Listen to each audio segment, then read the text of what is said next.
Perfecto. Se da inicio a la grabación en la tarde de hoy de nuestra primera web conference de curso Geopolítica 10-20-40 aquí en el programa de Administración de Empresas de la Universidad Nacional Abierta y a Distancia UNAD para hoy 29 de febrero del 2024.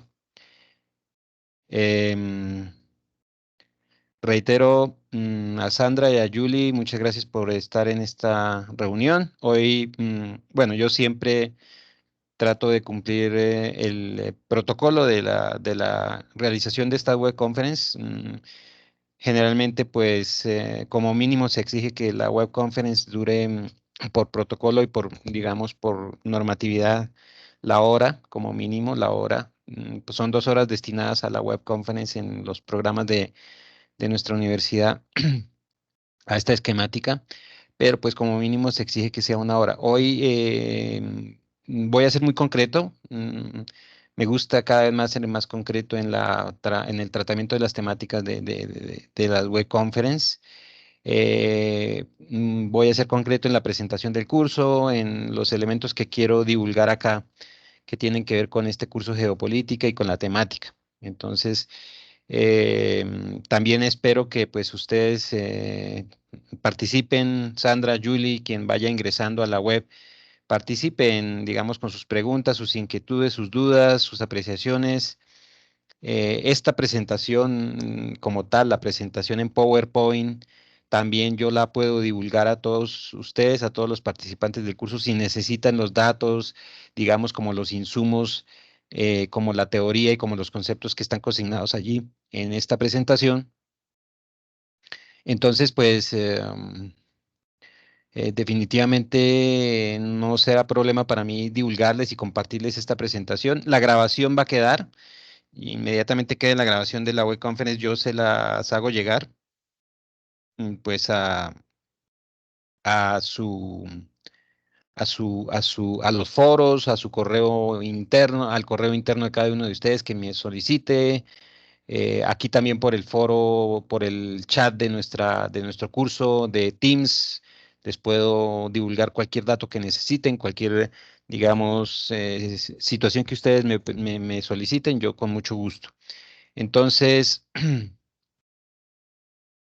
definitivamente, pues para mí no es problema, digamos, este conocimiento debe ser divulgado y pues si lo necesitan como insumo para la realización de sus actividades, sus tareas, sus fases, no tengo dificultad.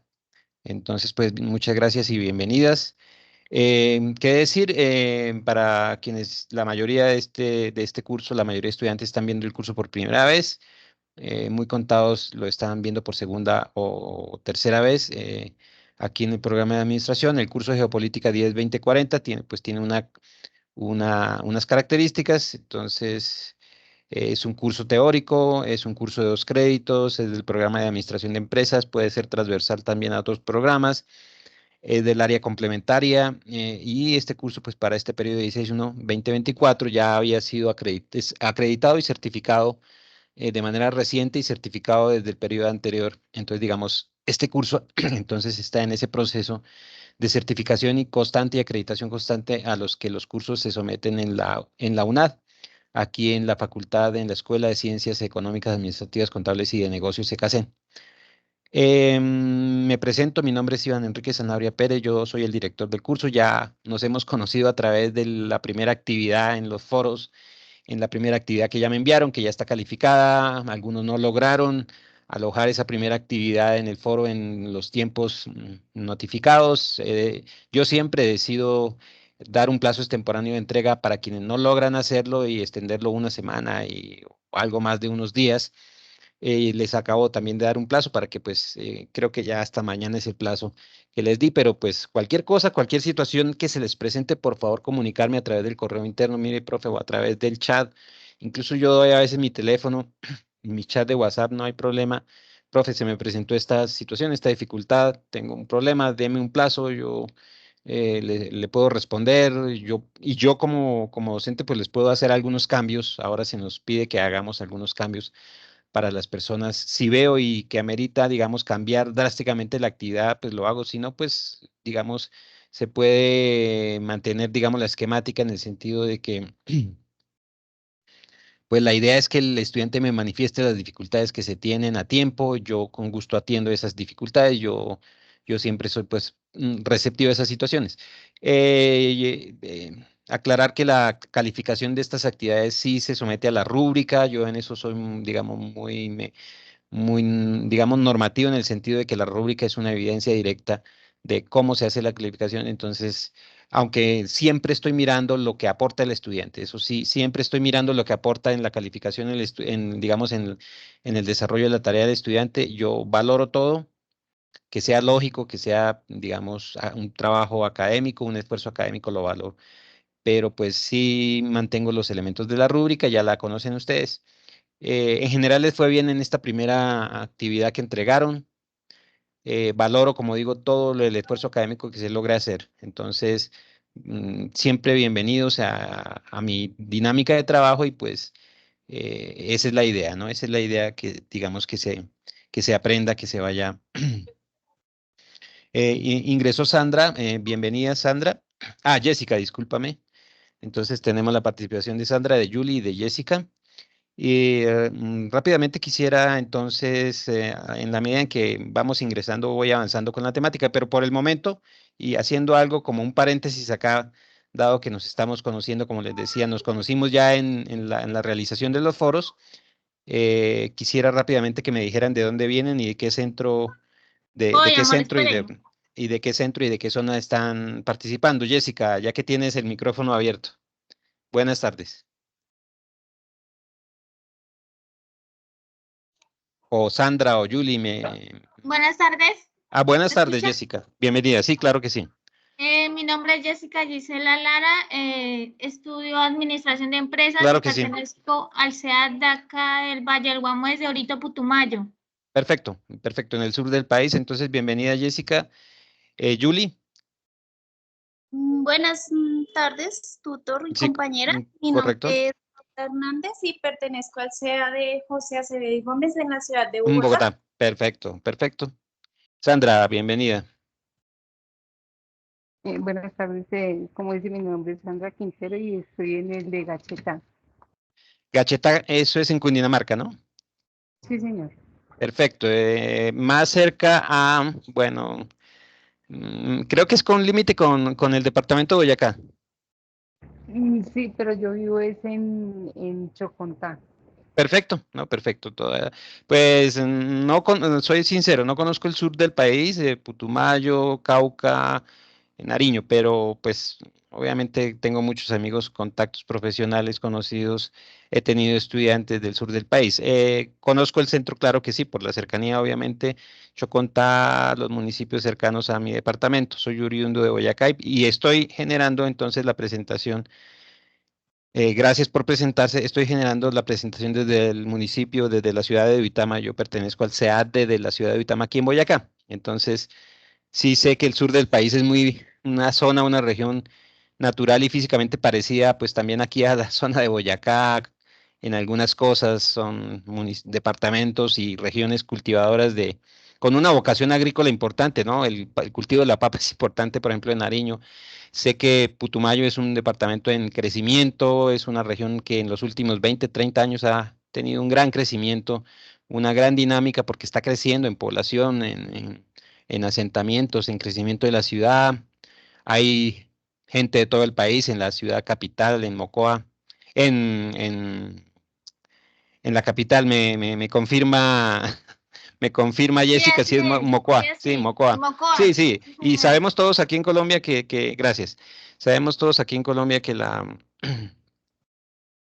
el crecimiento de estas ciudades en el sur del país en los últimos años ha sido importante y por eso pues cobran dinamismo e importancia. Muchas gracias. Entonces, reitero, entonces, digamos, mi zona de operación aquí en Boyacá, conozco Cundinamarca, Santander, tengo estudiantes de todas las partes del país, entonces, bienvenidos. No sobra recordar, entonces, ya entrando en materia, la invitación a ustedes a Prospecta Internacional. Aquí les voy a dejar en el chat el sitio ya web de Prospecta. que es Prospecta Internacional. Prospecta Internacional. A ver, yo lo tenía porque acababa de entrar al sitio. Prospecta Internacional 2024, sí.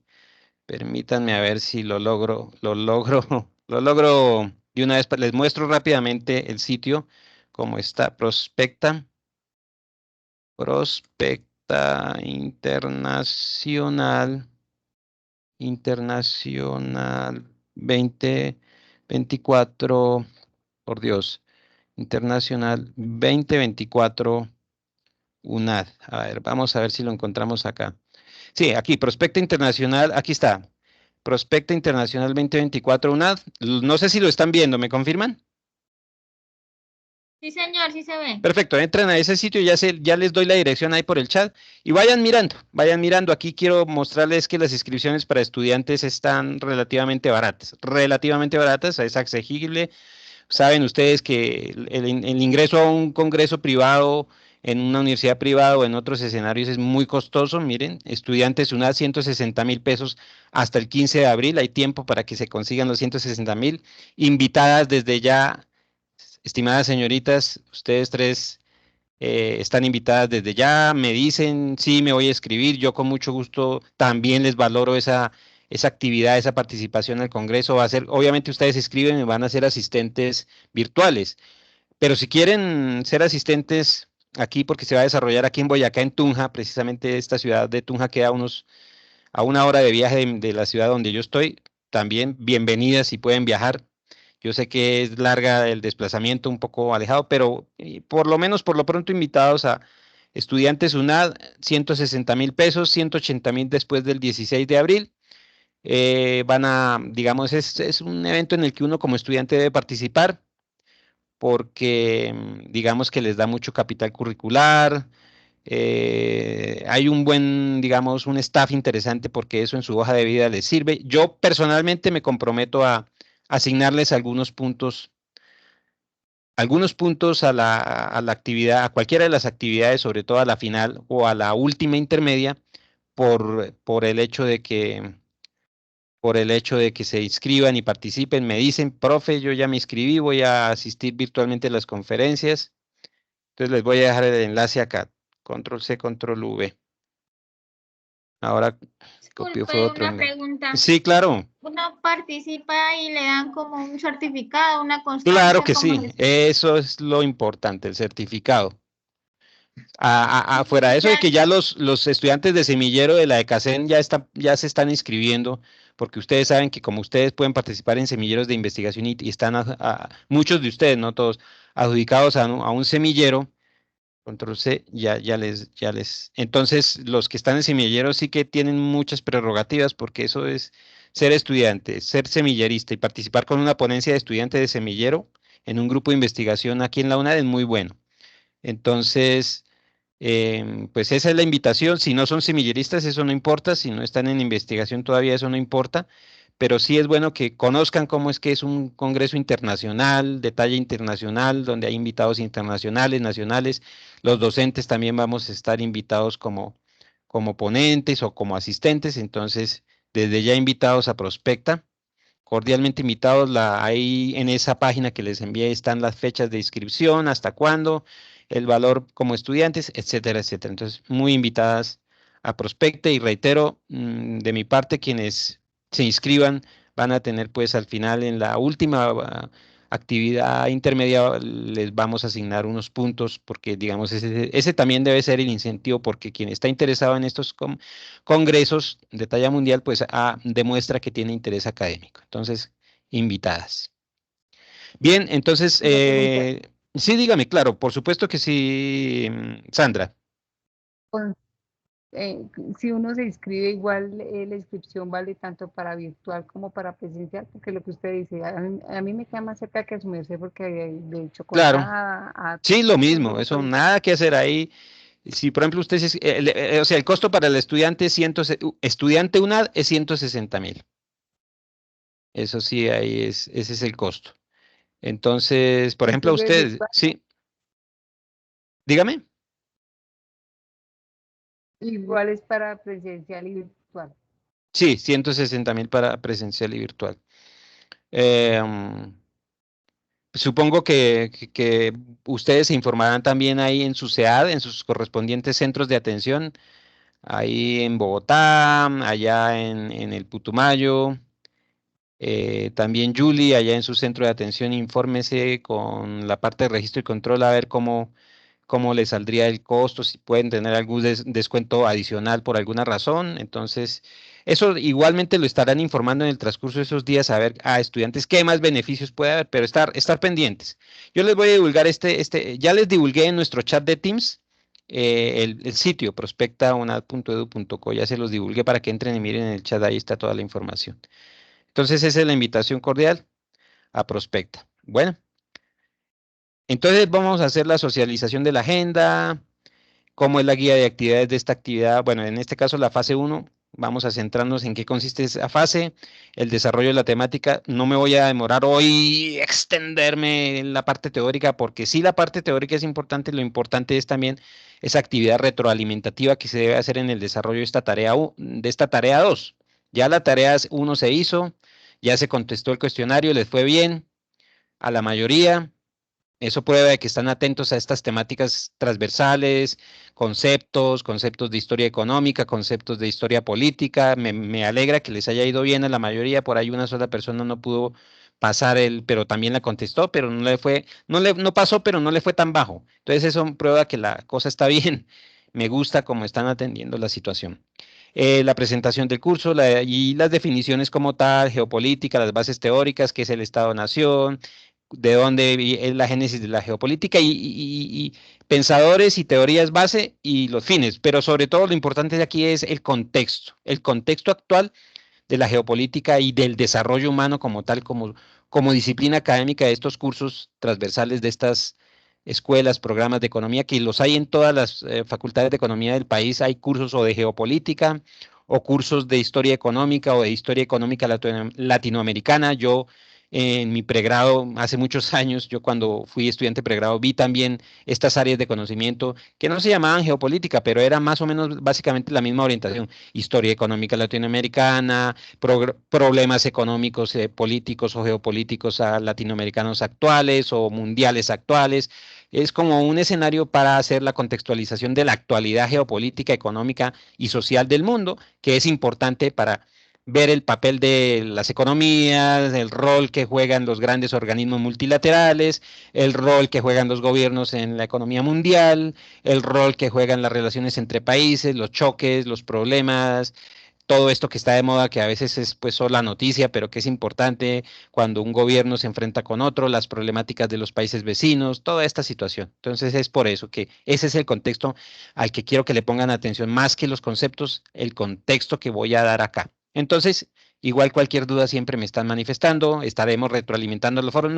Ya entré a mirar los foros de la segunda actividad, discúlpeme, no los he respondido, pero porque estaba difundiéndole la invitación a la web, pero la actividad tiene tiempito, unos días, y ya voy a entrar a retroalimentar cualquier inquietud que tengan ustedes sobre lo que vayan avanzando. Listo. Entonces de eso se trata.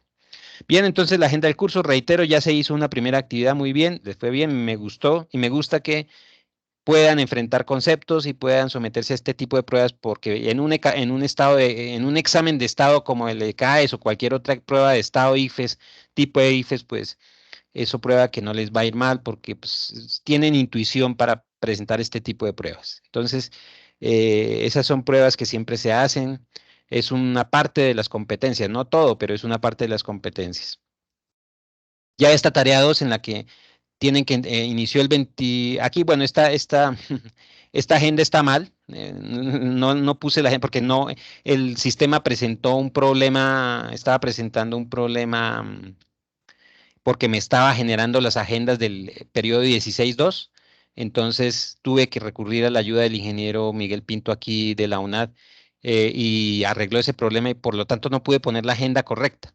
Entonces, hay que saber simplemente que esta actividad inició ahorita el pasado 22 y termina, no sé si ustedes me dicen, bueno, aquí tengo en la guía, y termina ahorita mire, inició el 22 de febrero y termina el lunes 1 de abril. Entonces, hay tiempito, relativamente hay tiempito para hacer esa actividad, pero en general aquí lo que cambian es las fechas. Entonces, creo que el ingeniero me hizo la corrección de esa situación y ya debe estar como corregido la agenda y las fechas, porque el sistema, no sé por qué confundió los datos y toma eso así, pero bueno, eso es una situación técnica. En términos generales, ¿en qué consiste esa actividad? Bueno, retomando cuáles son las actividades, ya la primera, que es un cuestionario, se realizó. Esta tarea 2 es importante porque es un escrito, producto entregar un documento tipo ensayo. Cordialmente invitadas e invitados todos al primer CIPAS que se va a hacer antes, una semana antes de que termine esta primera actividad. Y el CIPAS va a ser una reunión de 1 horita, 45 minutos. ¿Y qué va a haber en ese primer CIPAS? Igual les voy a reconocer también puntaje para quienes asistan al CIPAS, manifiesten interés en estar en el CIPAS. ¿Y de qué va a tratar el CIPAS? El primer CIPAS va a ser elementos generales de cómo redactar los ensayos aquí en la UNAD para este tipo de actividades, presentar ensayos, presentar escritos cortos, breves, hacer una ficha de lectura, cómo es que se hacen aquí en la UNAD ese tipo de recursos. Yo les doy indicaciones en qué consisten, qué es lo que quiero, y entonces ahí les voy a ir dando indicaciones en ese CIPAS que lo voy a realizar ya próximamente en 1 o 2 semanas antecitas. Lo puedo adelantar también. Antes de que se culmine la actividad, va a ser 1 hora. Yo les voy a igual a redirigir la invitación a ustedes con el enlace, no es problema. Y reitero, la misma dinámica para las webs, se les reconoce un puntaje adicional para la calificación de la segunda actividad, o sea, de la primera intermedia en este caso, que es la que va para la fecha. La segunda actividad es lo mismo, es algo parecido, entonces es un documento de análisis. Entonces por eso es que como este es un curso teórico y se basa más que todo en entregar documentos de escritos, análisis, de pequeños escritos o cortos escritos, resúmenes. Lo importante es saber hacerlo y con una suficiencia mínima, y entonces por eso es que yo voy a hacer ese CIPAS, primer CIPAS. Solo voy a plantear 2 CIPAS.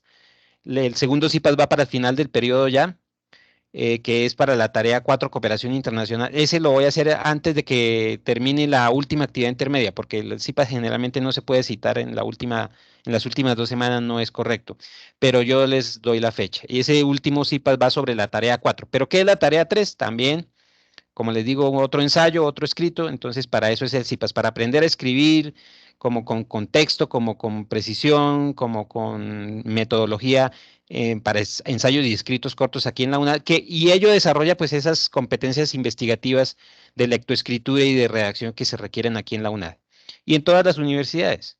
Entonces la tarea 4 sí ya es una tarea sobre cooperación internacional, que es el tema ya de culminación del curso de geopolítica y, perdón, una tarea de desarrollo humano. Este es no de cooperación internacional, sino de desarrollo humano. Me disculpan, aquí mejor tengo esa información. El último CIPA sí es sobre eso, de una tarea sobre desarrollo humano, indicadores de desarrollo humano, y yo estaré hablando. Creo que puse la agenda de otro curso que se llama también y que tengo a mi cargo, que se llama Geopolítica y Cooperación, pero es parecido, no, me disculpa, no hay lío con eso, porque la última actividad, que es los últimos 25 puntos, pues simple y llanamente tiene que ver con la fase gruesa de remate del curso, que es desarrollo humano. ¿Qué es el desarrollo humano? Pues eso lo veremos en la segunda o tercera web conference, pero ya les voy indicando qué es. Bueno, en términos generales, esta actividad vale 175 puntos. Entonces dice: el estudiante interpreta la situación geopolítica desde la perspectiva mundial, económica, social y cultural. Y consiste en elaborar un ensayo, por un lado. Entonces ustedes como grupo elaboran un ensayo que contesta estas 3 preguntas: la importancia de la geopolítica, la importancia de la configuración del sistema mundial. Y bueno, no sé, como los hitos políticos y económicos, no se me confirman, porque no sé si puse la guía adecuada. Si no vamos aquí si no puse la guía adecuada, vamos al aula virtual. Vamos a mirar. No, esta Sí, guía dígame, Sandra. es hacer una lectura crítica, Ah, teniendo perfecto, en cuenta los 3 perfecto, puntos, tomando uno de los 3 ítems que nos da. perfecto, perfecto. Una ficha de lectura crítica. Entonces, Vamos a mirar. No hay problema. Si tenemos que recuperar la guía, la recuperamos y yo les voy explicando. Pero en el CIPAS vamos a hacer digamos, la explicación muy puntual sobre eso. Entonces vamos a mirar, discúlpeme aquí, a ver si aquí tengo la... Disculpe, una pregunta. Sí, El ensayo se debe elaborar con esos 3 eso. preguntas que están ahí, ¿cierto? Sí, correcto, sí es correcto. Estaba tratando de recuperar si era la correcta. Sí es la correcta, tanto la agenda como lo único que cambian son las fechas, Yo, discúlpeme.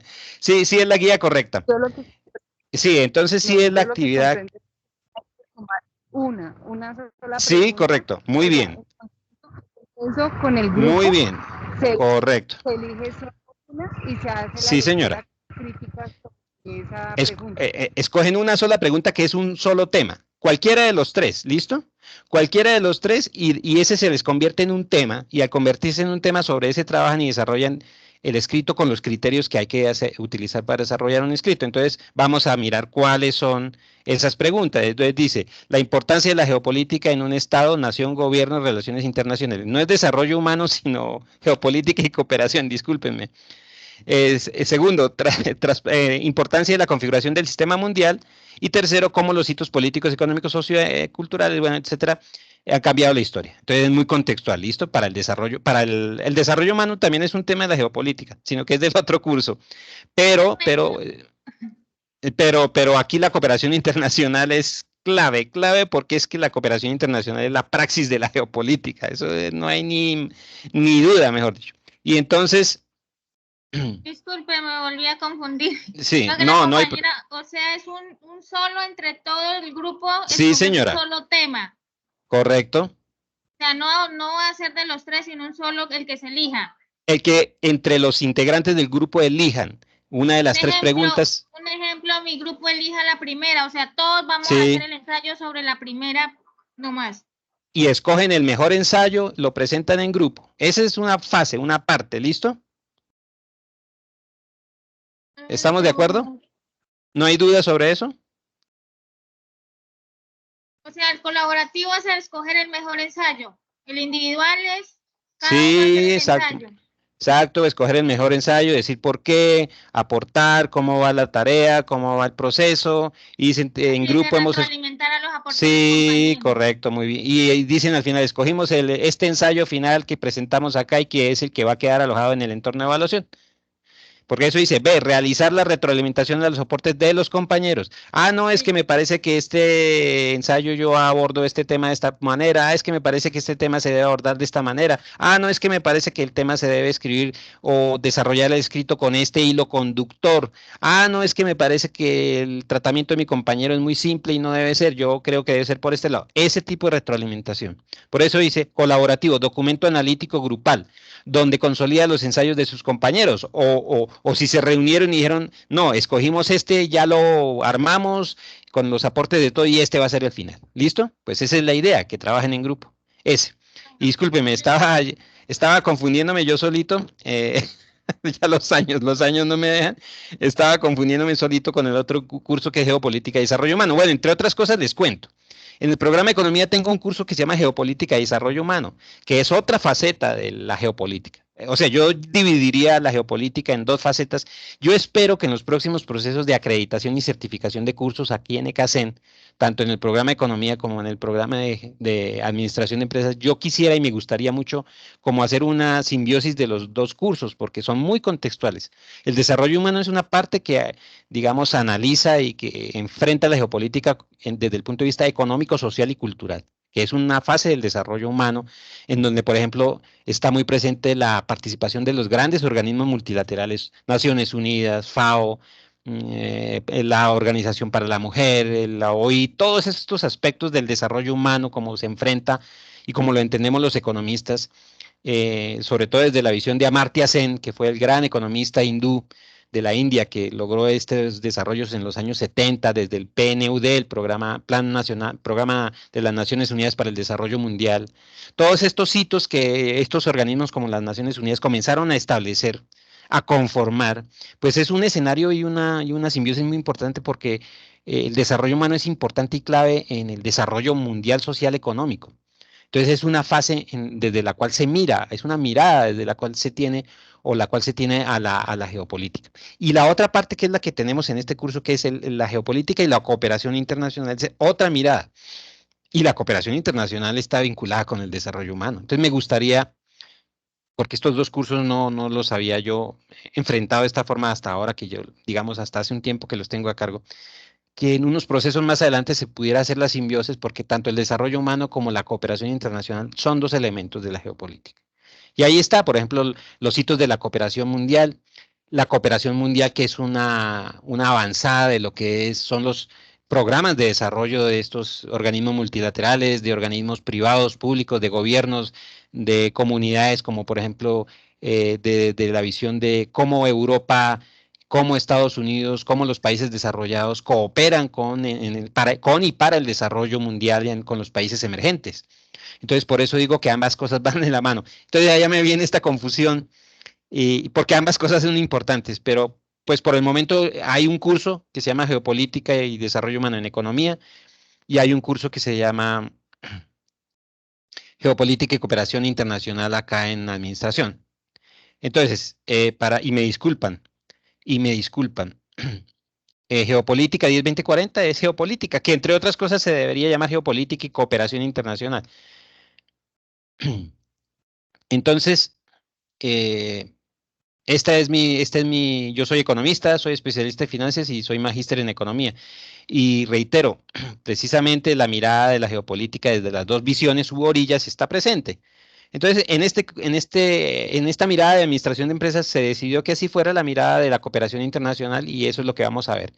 Entonces, estas cuatro actividades que tenemos en el curso sí apuntan a eso. Y como acá geopolítica es teórica, es importante la redacción de los ensayos. Entonces, para eso es el primer CIPAS de nuestra materia, cordialmente invitadas. Y ya entrando en materia en los conceptos, bueno, entonces, de todas maneras hay que ver que la geopolítica es de base teórica, es un conocimiento necesario para entender la relación de la economía globalizada en el mundo actual. ¿Cómo está la economía globalizada en el mundo actual? Los economistas entendemos que la geopolítica tiene una mirada y entiende el mundo como un mar de relaciones, un conjunto de relaciones económicas, políticas y sociales entre países, entre naciones y entre estados-nación. Entonces, por eso aquí vienen los conceptos importantes en la geopolítica. La geopolítica inicialmente fue una ciencia llamada eso, geopolítica. Y miraba las relaciones bélicas, de conflictos, de peleas, de guerras entre los países y lo que se llamó en una época las relaciones bélicas y de conflictos entre los famosos imperios, por allá en la época de los 1700, cuando se agarraban el imperio británico contra el imperio francés, cuando se enfrentó España, Francia, Gran Bretaña y el imperio austrohúngaro en la guerra de sucesión por allá de los años 1700 contra los Habsburgo, contra Austria-Hungría, la Primera Guerra Mundial, la Guerra Franco-Prusiana de los 1870, la Primera Guerra Mundial que fue el gran conflicto entre 1914 y el 17, la Segunda Guerra Mundial, y todo estos conflictos marcaban el objetivo de estudio de la geopolítica. En un principio la geopolítica fue eso, un mar de análisis para entender por qué los países se enfrentan unos a otros, los imperios se enfrentan unos a otros bajo la esquemática de cómo surgieron figuras como el Estado-nación moderno, los países modernos. Hoy en día la geopolítica es esto que tenemos acá. Es más bien un análisis de cómo funciona ahí la economía globalizada, cómo es que se relacionan los países, por qué existen unas relaciones y unas problemáticas económicas y sociales. Por ejemplo, el problema de Venezuela, que nos compete mucho acá porque somos hermanos latinoamericanos y somos vecinos de frontera, de tantos miles de kilómetros de frontera. Y entonces por eso nos compete desde el punto de vista de la geopolítica y de la economía globalizada. Hoy en día esa geopolítica es la que se entiende, se estudia y se trata de comprender en las relaciones económicas, sociales, de mercado, en las relaciones comerciales. ¿Cuál es el rol de las empresas? ¿Cuál es el rol de los grandes grupos económicos? ¿Cuál es el rol de los grandes monopolios, de los grandes trusts? ¿Cuál es el rol de los gobiernos y por qué existen esas relaciones? ¿Por qué, por ejemplo, Colombia, con el gobierno actual, tiene unas relaciones, por ejemplo, muy polémicas y muy dinámicas con otros gobiernos de otros países, como por ejemplo el de Estados Unidos, el de Argentina, el de Israel? Acaba el gobierno actual, el presidente Petro, decir que no va a comprarle más insumos armamentistas al Estado de Israel. ¿Qué implicaciones tiene eso? ¿Es bueno, es malo, sirve, no sirve, no nos afecta, nos afecta? Si el gobierno de Colombia, en cabeza del presidente Petro, dice que no va a generar o no va a refrescar o actualizar más los convenios de intercambio de tecnología y de servicios de tecnología de seguridad con el Estado de Israel, ¿eso nos afecta, no nos afecta? ¿Cómo afectan las relaciones internacionales, digamos, los conflictos diplomáticos entre países como Colombia, Perú, Venezuela, Panamá? ¿Cómo nos afecta el hecho de que, por ejemplo, España tome ciertas decisiones a nivel de el caso o el elemento o el factor migratorio hacia la comunidad europea desde Latinoamérica? Esto es la geopolítica actual. Los problemas migratorios, los problemas de conflictos, los problemas de intercambio de tecnología, los problemas de las relaciones, como diría Marx, las relaciones económicas y sociales, las dinámicas dialécticas económicas y sociales de las fuerzas productivas. Sí, eso es una visión, pero es más que todo las relaciones económicas, sociales, comerciales, políticas entre los países y gobiernos. Entonces, esa es la geopolítica de hoy. Ese concepto para la unidad 1 va a revisar y examinar los contextos en los que surgieron los conceptos de la geopolítica y los vamos a contextualizar. Y en la unidad 2, solamente 2 unidades examinarán el contexto histórico y geopolítico que se desempeña en nuestra región, que es Latinoamérica en particular. Entonces, ese es como el concepto y el contexto actual de la geopolítica. No tanto estudiar como lo hacía la geopolítica por allá en los años 50, la estrategia militar, eso también hace parte, pero ya no es tanto centrada la geopolítica y para Latinoamérica no es tan centrada en esos ítems temáticos, porque antes la geopolítica, como lo veremos aquí en los primeros autores que aportaron, estudiaba sobre todo la parte militar, la parte estratégica, la parte bélica, los modelos bélicos de la geopolítica, el modelo en donde hay la preponderancia aérea, terrestre, marítima. Sí, eso es importante y eso existe en la geopolítica como ciencia académica, pero hoy en día este contexto latinoamericano de relaciones entre países, como lo dirían los economistas de la dependencia de los años 70, por allá, los famosos economistas como Prebisch, Raúl Prebisch y otros economistas que aportaron al análisis de las relaciones entre países dependientes y países independientes, países de centro y países de periferia, países desarrollados y países subdesarrollados. Y hoy en día, países emergentes y países capitalistas de punta. Entonces, ¿cómo nos afecta tener relaciones económicas, políticas, sociales y diplomáticas como un país como Corea del Sur? Porque Corea del Sur es un país mucho más pequeño que Colombia, que no tiene más extensión territorial que la que pueda tener el departamento del Cauca o el departamento de Boyacá, pero es una potencia a nivel mundial, industrial, productora de tecnología, productora y con un volumen de comercio de tecnología impresionante. Entonces, esos son elementos que hay que analizar en la geopolítica para que el contexto del administrador de empresas, del economista, del contador o del profesional en comercio internacional o relaciones internacionales, pues tenga mucho más soporte. Entonces son solo 2 unidades y ahí se examinarán estos contextos. Por eso la segunda unidad es América Latina en el mapa geopolítico mundial. Entonces, por eso decía que es importante la mirada que tenemos en este curso. En el de economía es muy interesante porque se enseña a mirar los indicadores de desarrollo humano. Como les decía, hay unos indicadores de desarrollo humano como necesidades básicas insatisfechas, grado de desarrollo humano. Eso es importante, pero pues no lo tenemos en este curso y en mi opinión debería este curso tener todas estas miradas para que en unos próximos procesos de acreditación también se tenga en cuenta esto, pero este enfoque que se le da es importante. Entonces hay unos principios fundamentales de la geopolítica. Antes se decía que tenía que ver con la geografía, tiene que ver con la geografía, porque el hecho de que Latinoamérica sea una región y el hecho de que Norteamérica sea otra región, eso marca las diferencias. El hecho de que Rusia sea un país específico con unas características geopolíticas, geográficas, económicas y sociales, lo que lo caracterizan eso, marca el por qué Rusia es una potencia y por qué tiene un papel preponderante y actualmente, como lo han visto, importante en las relaciones geopolíticas, no solo en la parte conflictiva. Sí, hay un conflicto ahorita Rusia y Ucrania, pero ¿por qué se dio ese conflicto? ¿Qué marcó el inicio del conflicto? ¿Por qué sus relaciones con Europa son como son? Toda esta geopolítica es importante hasta para entender muchas de las cosas que pasan aquí, incluso en Latinoamérica. Aquí tenemos en el departamento de Boyacá un migrante ruso que terminó siendo alcalde de la ciudad de Tunja, y es el actual alcalde de la ciudad de Tunja, y cualquier persona podría pensar que es un, como lo dirían antes, o como lo dijeron en algunos días atrás cuando fue elegido el alcalde, no es que un ruso se nos infiltró y digamos es un espía de Rusia aquí infiltrado y es alcalde de la ciudad de Tunja, no es tanto así, es entender, digamos, el problema de las relaciones culturales entre países es más complejo que eso, ¿no?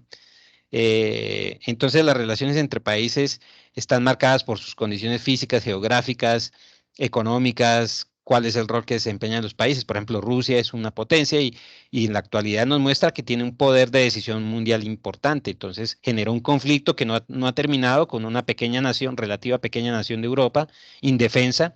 Israel es otro país que a pesar de que no tiene un territorio más grande que Cundinamarca y Boyacá juntos, es otra potencia que juega un rol importante también en las relaciones y digamos que a través de su papel, digamos, pone de presente cómo canaliza todas estas dialécticas de poder entre las grandes potencias. Estados Unidos siempre está a favor de Israel, Rusia, Irán, China, siempre, incluso, incluso otros países siempre están amenazando a Israel como Estado-nación. Entonces, digamos que todo es un juego que a veces uno no entiende. Y entonces es un problema geopolítico, geográfico, el problema de las condiciones naturales geográficas. Y entonces esto son unos principios fundamentales de la geopolítica. Por eso siempre se ponen las imágenes, no, esto es un ajedrez mundial. Y ya los conceptos muy básicos, muy especiales que tienen que ver con la geopolítica, que nacen de la ciencia política, porque acuérdense que el derecho, la economía y las ciencias políticas también fueron, o son ciencias que tuvieron una génesis por allá en la época de la Ilustración. Y los grandes pensadores hablaron en términos de ciencia política, por ejemplo, o de economía o de filosofía. Y el aporte de la ciencia política ciencia de la cual se generó el derecho también, porque una cosa es el derecho y otra cosa es la ciencia política, pero tienen una misma génesis, es entender cómo funcionan los países, sus leyes, sus constituciones, por qué son Estado-nación, cómo surgió su sistema político, un sistema democrático, parlamentario, una dictadura, una monarquía. Y ahí está metido el concepto de gobierno, porque el gobierno y el Estado-nación es eso, es un conjunto, es una forma concreta de ver, digamos, los intereses de una región, de un grupo humano, de una población. Y entonces ahí está el concepto de gobierno. Y los gobiernos son los que conforman los estados-nación y los estados-nación son los que conforman los países actuales. Entonces, por eso el concepto de gobierno es importante. Está extractado ahí de las fuentes de consulta que quiero que miren y que ya muchos han mirado ahí en el curso. Ahí está la fuente de consulta de Banrepública Cultural 2023. Ahí están todos estos, con muchos de estos conceptos. Entonces ahí tenemos el concepto de gobierno. El gobierno es un organismo que está avalado por una constitución política, tiene una división política en poderes públicos, el poder ejecutivo, el poder judicial, el poder legislativo. Todo gobierno actual y moderno está dividido en eso.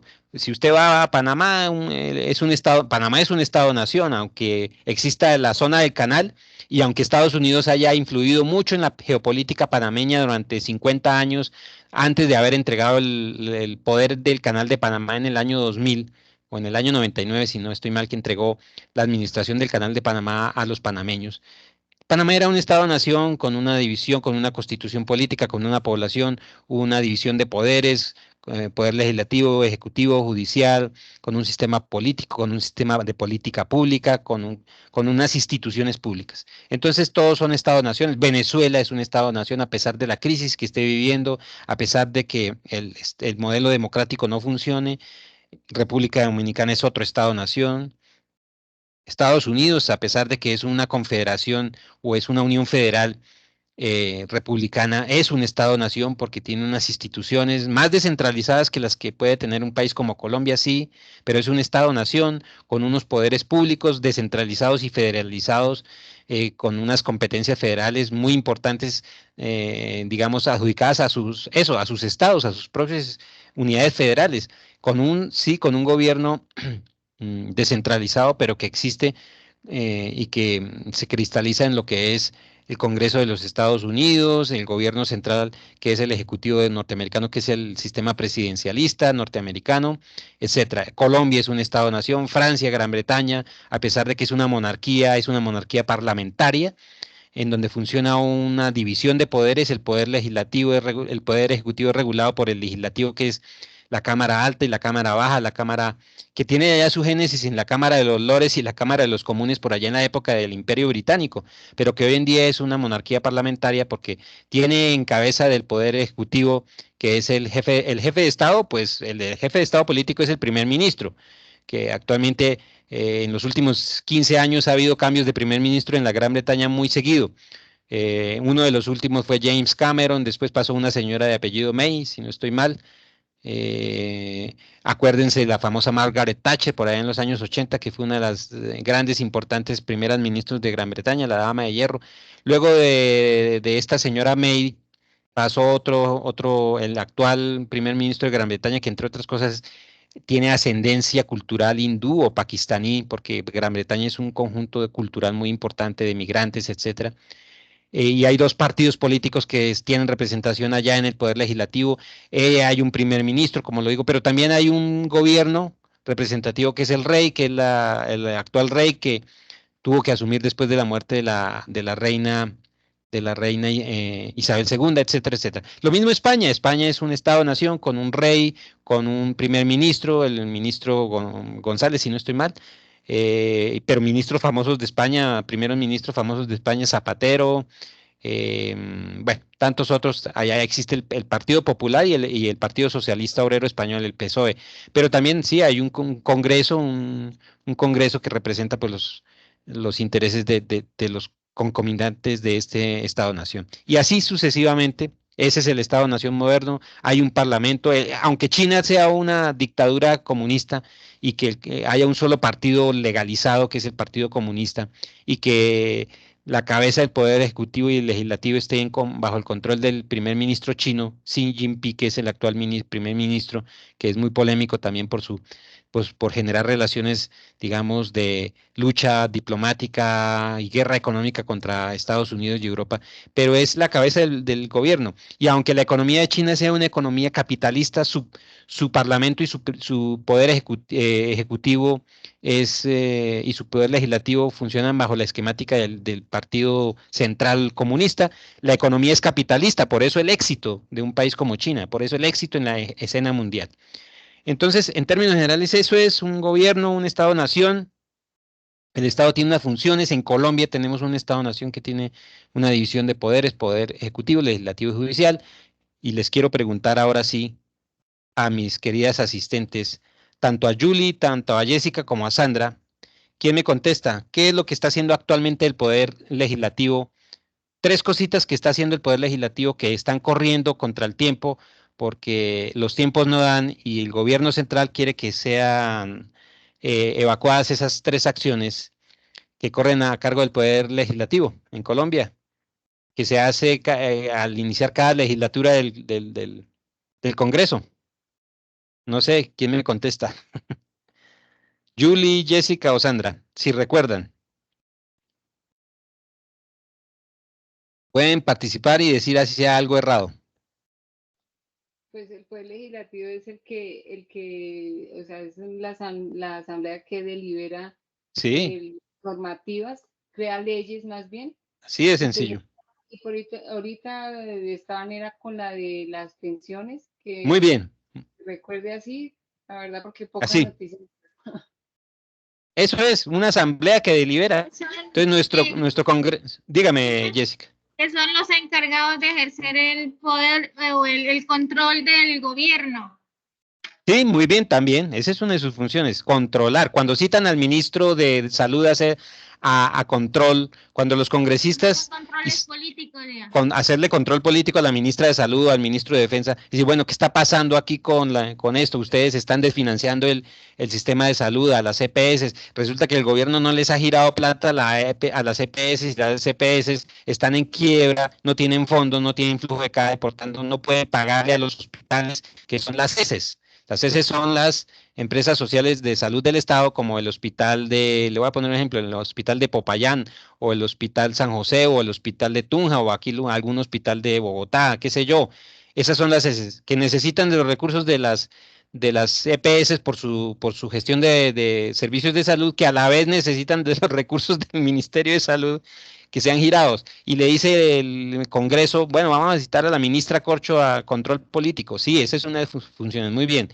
Entonces, lo que ha dicho es correcto. Entonces, el poder legislativo es un poder que legisla y a la vez están aprobando el proyecto de ley en sus varias vueltas o varios circuitos. Uno de los circuitos importantes es que sea aprobado en la Cámara de Representantes y otro superior que el Senado lo apruebe también y que aprueba. Y el último circuito es el de la Corte Constitucional, que apruebe, por ejemplo, una ley estatutaria o un cambio a una ley, una modificación a una ley específica, y entonces nace una nueva ley, como por ejemplo la reforma a la salud, la reforma a las pensiones que se están discutiendo y la laboral que se están discutiendo actualmente en el Congreso, tienen ese sentido, que se dé un nuevo esquema legislativo para abordar un tema como por ejemplo el tema de la salud por parte del gobierno, y eso tiene que pasar por la aprobación de una ley.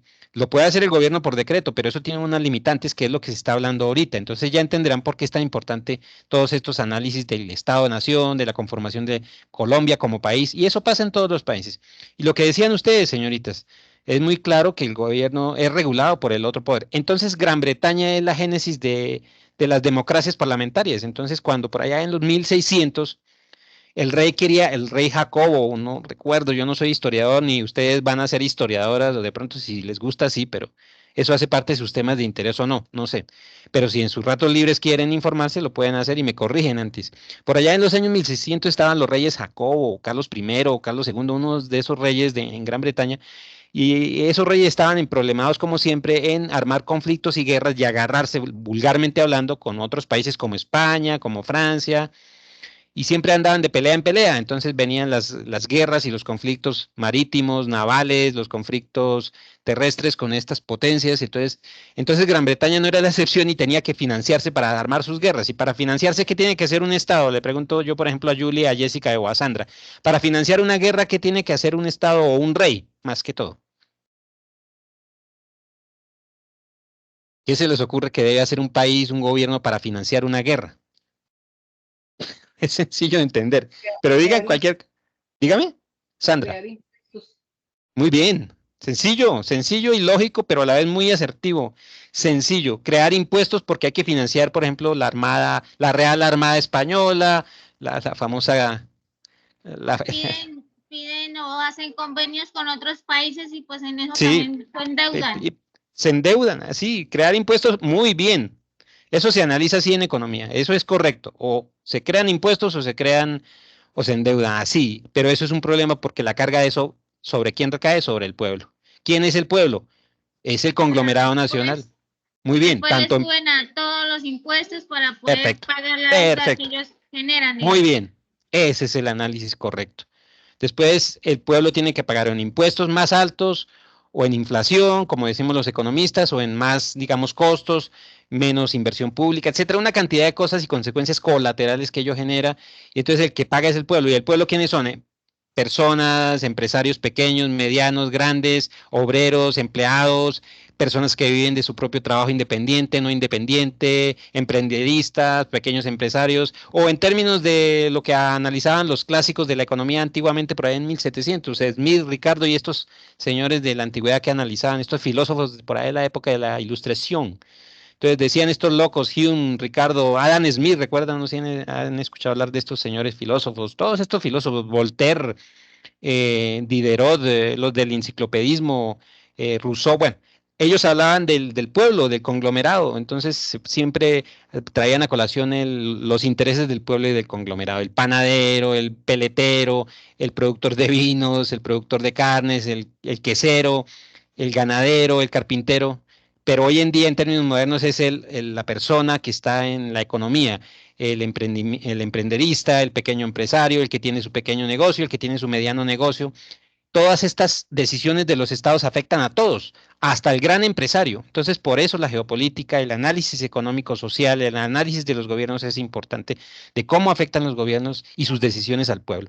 Dígame, Jessica. Eso afecta a todo el mundo, si no miran los estratos, nada, o sea, le van cobrando a todo el mundo el impuesto. Entonces, exacto, por Una- ejemplo, un alcalde puede tomar unas decisiones y no se mira que decidir a favor o en contra de, por ejemplo, un impuesto puede afectar a todas las personas de una comunidad, de una sociedad. Entonces, de eso se trata. Ese es el análisis que se debe tener presente. Eso es correcto. Entonces, de eso se trata. Entonces, quería hacerles esa pregunta para que, a ver si, digamos, vamos contextualizándonos en lo que vamos. Y es eso, el análisis de qué es un Estado y sus consecuencias sobre la población, porque es un Estado y es un país. Entonces, retomando es eso, hay un gobierno y un gobierno que es regulado por las tres ramas del poder público, que son ejecutiva, la rama que decide, que toma las decisiones, que es el gobierno, ejecutiva es regulada por el Poder Judicial y Poder. Entonces, lo que ustedes dicen, entonces, si al gobierno se le abre un juicio político en la Cámara de Acusaciones del Gobierno, que otros lo llaman vulgarmente la Cámara de Absoluciones o la Comisión de Absoluciones del Gobierno, pues se le juzga. Al presidente, ¿quién lo juzga? La Comisión de Absoluciones del Gobierno, perdón, la Comisión de Acusaciones del Gobierno. Por ahí en la época del proceso 8000 se hablaba mucho de eso.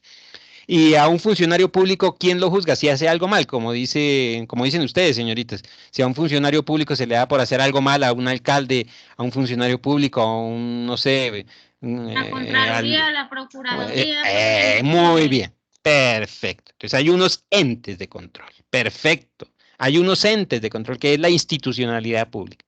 A los funcionarios públicos los regula la Contraloría en temas de aspectos disciplinarios, la Contraloría en aspectos disciplinarios y financieros fiscales, y la Procuraduría en aspectos disciplinarios y de proceder, y también la justicia penal ordinaria, la justicia ordinaria, con toda su esquemática. Entonces, y a todos los ciudadanos nos juzgan, entonces, todo el sistema legal y está pendiente todo el sistema legal. Entonces, hay unas ramas del poder público, hay unas instituciones públicas que son importantes.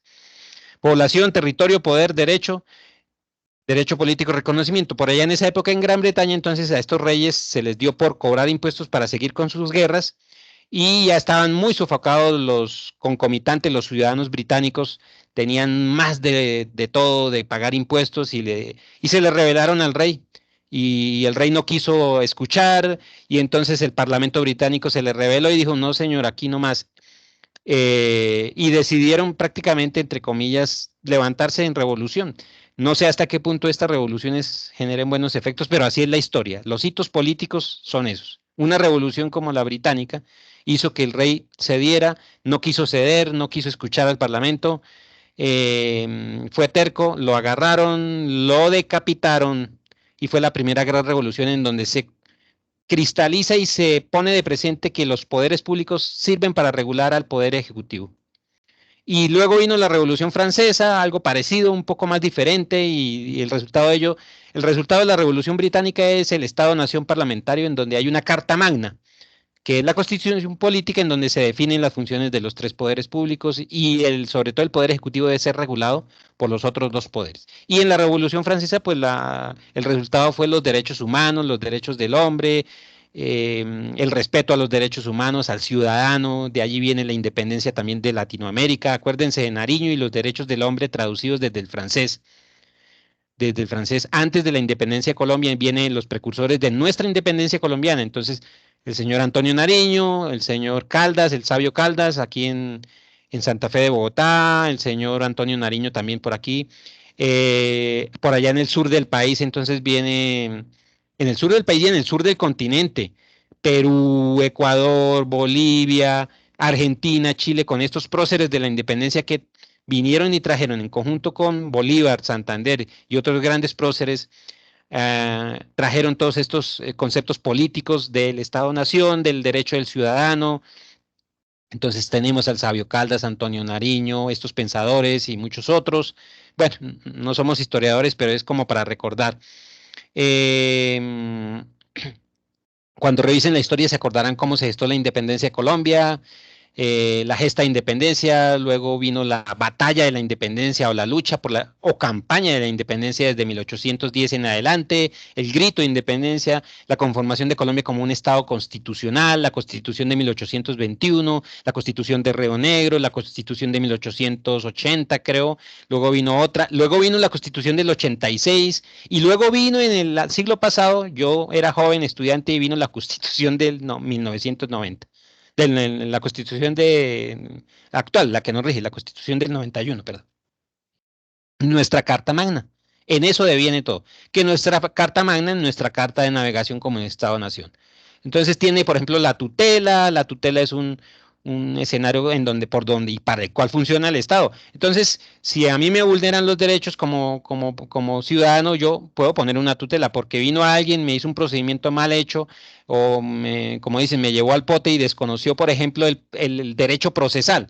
Entonces, acuérdense que uno de los progresos de la humanidad ya en Europa, en Inglaterra, en Francia, etcétera, es el derecho procesal. A usted no lo pueden acusar de nada sin seguirle un debido proceso. Entonces, es lo que se llama la famosa, el habeas corpus de la Revolución Británica y de la Revolución Francesa y en España también, en las revoluciones de España de finales del siglo XIX.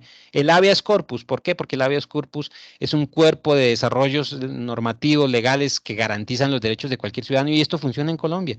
Si a ustedes como ciudadanas les van a decir, no, es que usted está acusada de, o Jessica, o Julio, o Sandra, está acusada de un delito, no, pruébelo, sometámonos a un derecho procesal y todo. Una investigación. Eso. Primero comprobemos que es realmente culpable. Nadie es culpable hasta que no se demuestre lo contrario. Entonces, el derecho procesal es resultado de eso, es el desarrollo y el resultado de todos esos progresos de la humanidad actual. El derecho procesal, el habeas corpus, que usted tiene derecho a un proceso que, por ejemplo, nadie está exento, ¿no? Va uno manejando en un automóvil y pum, se estrelló y causó un accidente, no sé, se accidentó con un motociclista. Y entonces viene un derecho. Aquí no funcionan muchas cosas como funcionan en Estados Unidos y Europa, en donde el sistema legal está basado en el modelo un modelo más ejecutivo que es el modelo declarativo. Aquí es más un modelo más procesal tomado del derecho romano, del estilo romano latino, porque somos herederos de España, de la metrópoli española, que tomó los elementos del desarrollo del derecho romano, que era más retórico, que era más, se basa todo en los juicios, en la retórica, comprobar. En cambio, el derecho anglosajón, Estados Unidos, Canadá, Gran Bretaña, es un derecho un poco menos retórico y más basado en la declaración. Por eso allá los juicios son rápidos, se convocan unos jurados y se declara inocente y culpable. Aquí se ha intentado implementar ese estilo de derecho, pero no es muy ágil. Colombia tiene, y estos países latinoamericanos tienen esos defectos digamos, de lentitud en adaptar esas formas eficientes de que las instituciones públicas funcionen más rápido, más eficientemente. Pero el derecho romano es la base del derecho universal también mundial actual, occidental. El derecho romano tiene una cantidad de desarrollos y es mejor dicho, es un punto de referencia elevadísimo, gracias a toda esta retórica de los retóricos del derecho romano, de las legislaciones en el Imperio Español, de todos estos procesos que se desarrollan bajo esquemáticas de proceso, nace el derecho procesal. Entonces, a un funcionario público no se le puede acusar y no se le puede generar un fallo si no hay un debido proceso. A un ciudadano lo mismo, bajo en qué condiciones usted es responsable, vienen los juicios políticos o los juicios de control de las instituciones, todo esto es producto del derecho procesal, pero con un esquema más basado en el derecho romano. Y entonces, pues esos son los desarrollos digamos, del Estado-Nación, y ese es el progreso. Entonces, sí, el habeas corpus fue el gran progreso de la humanidad. Usted no se le puede acusar, no se le puede juzgar si no hay un debido proceso.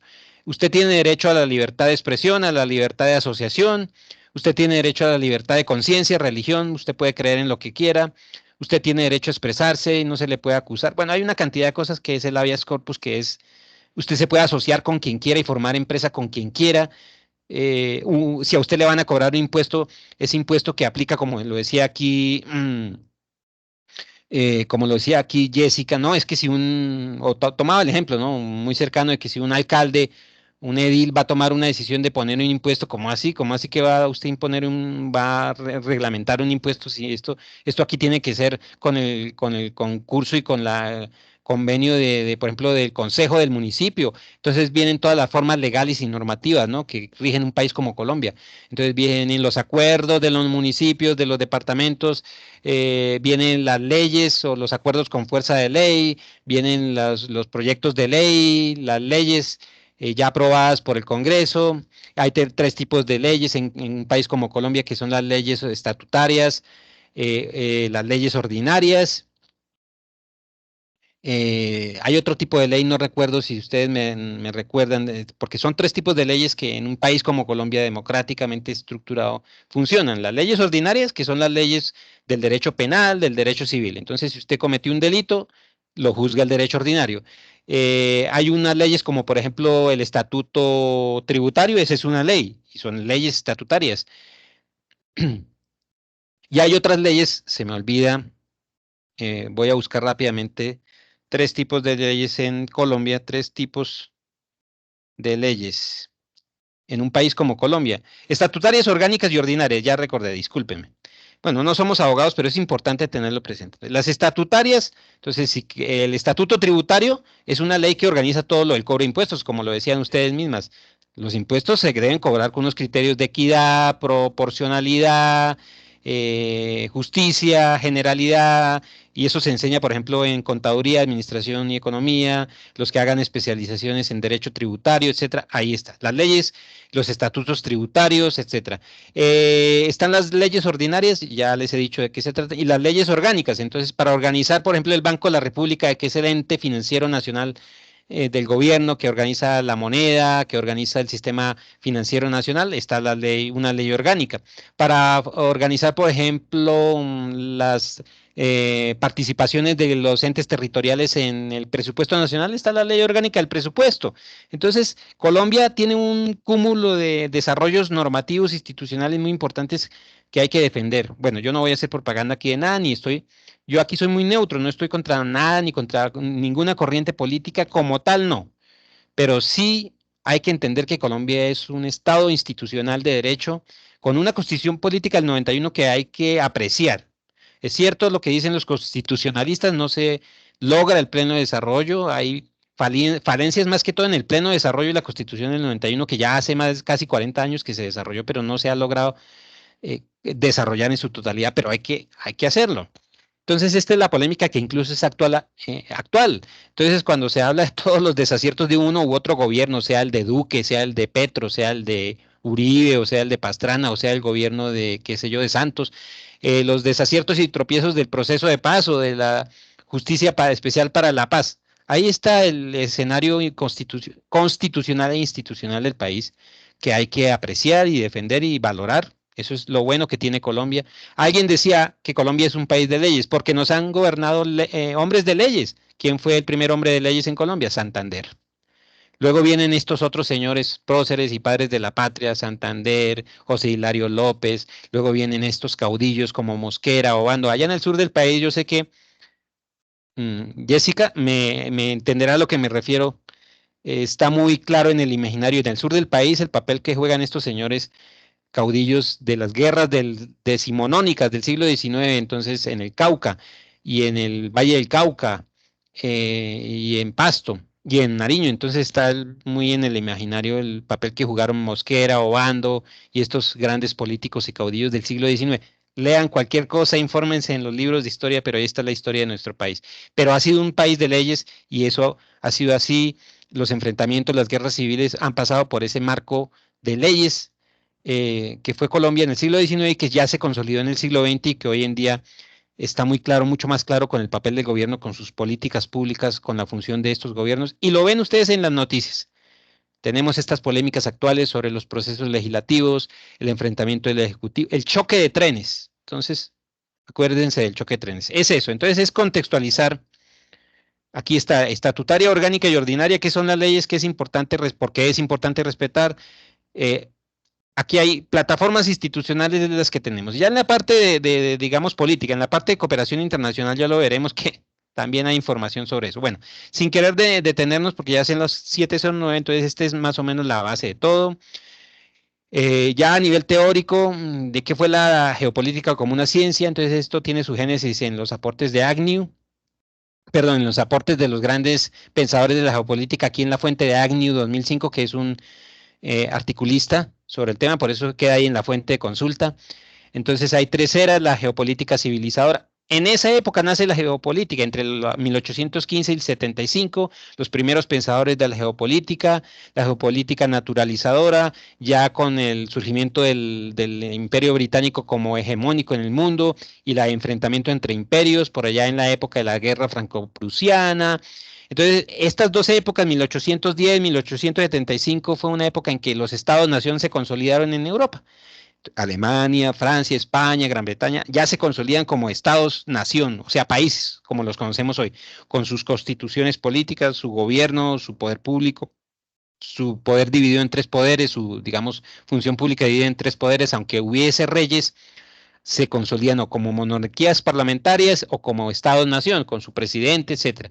Estados Unidos se consolida también como una unión federal republicana, un país democrático, así lo hacen otros países, y aquí en Latinoamérica se da la independencia de nuestros países, desde México hasta Argentina, como países independientes, como Estado-nación. Entonces, por eso nacen con las visiones culturales de lo que es la geopolítica. La geopolítica se comienza a interesar en estudiar estas problemáticas, de por qué se enfrenta, por ejemplo, o por qué no se consolidó la Gran Colombia, por qué la unión entre Colombia, Venezuela y Ecuador nunca funcionó. Entonces hay que analizarlo desde la geopolítica, porque el ecuatoriano obedece a unas condiciones un poquito diferentes a las del colombiano, porque el colombiano no se parece cultural, geográfica, natural en el imaginario al venezolano, porque aunque hay aspectos raciales, culturales, de mestizaje, de lo que somos aquí en Colombia como latinoamericanos, también hay diferencias. Entonces, ¿por qué el mexicano no es igual al colombiano? Porque hay aspectos culturales, históricos, étnicos en Colombia muy complejos, lo mismo en México, lo mismo en Venezuela. Entonces, por eso la parte geográfica y natural es muy compleja. Colombia es un país de eso, un compendio cultural de culturas, de visiones, de imaginarios, de etnias. A la vez es un país conformado por inmigrantes, a la vez el grueso de la población natural colombiana es el resultado del mestizaje cultural, étnico, que se vino conformando en los, ¿qué?, 4 siglos que ya lleva Colombia como nación. Y ese es el resultado que nos hace tan complejos, pero también de diferentes, por ejemplo, del venezolano o del ecuatoriano. ¿Y por qué Bolivia y Perú no pudieron unirse como un país? Igualmente, ¿por qué Chile y Ecuador y Argentina no es un país unido? Porque hay diferencias en los aspectos que estoy mencionando. ¿Por qué Canadá y Estados Unidos no son solo un país? ¿Por qué Portugal y España no lograron unirse como un solo país ibérico? Entonces ahí veremos las particularidades.